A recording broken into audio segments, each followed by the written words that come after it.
Attingal bypass bridge സൈറ്റിൽ തെക്കേ അപ്രോച്ചിലും വടക്കേ അപ്രോച്ചിലും പണികൾ നടക്കുന്നുണ്ട്. ബ്രിഡ്ജിൻ്റെ മുകളിൽ ക്രോസ് ഗർഡറിൻ്റെ പണികളാണ് ഇപ്പോൾ നടന്നുകൊണ്ടിരിക്കുന്നത്. തെക്കേ അപ്രോച്ചിലാണ് കൂടുതൽ പണികൾ നടക്കുന്നത്. രണ്ട് സൈഡിലെയും റീറ്റെയിനിങ് വാളിൻ്റെ കൺസ്ട്രക്ഷൻ നടന്നു വരുന്നു. അതേപോലെ തന്നെ വടക്കേ അപ്രോച്ചിൽ ചെറുതായിട്ട് പണികൾ തുടങ്ങി വെച്ചിട്ടുണ്ട്. റീറ്റെയിനിങ് വാളിൻ്റെയൊക്കെ പണികൾ നടന്നു വരുന്നു.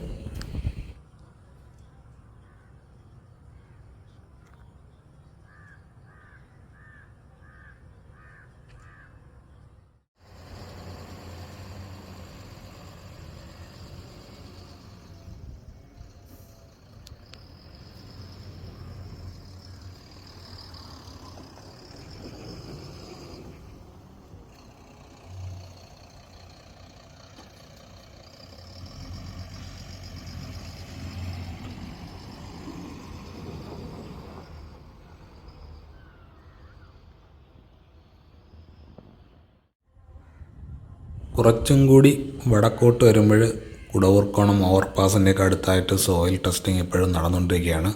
5-6 ലൊക്കേഷനിൽ നിന്ന് ഓൾറെഡി അവർ സോയിൽ സാമ്പിൾ ചെയ്ത് കഴിഞ്ഞു. എന്നാൽ കുടവൂർക്കോണം ഓവർപാസിൻ്റെ സൈറ്റിൽ പ്രത്യേകിച്ച് പണികളൊന്നും നടക്കുന്നില്ല.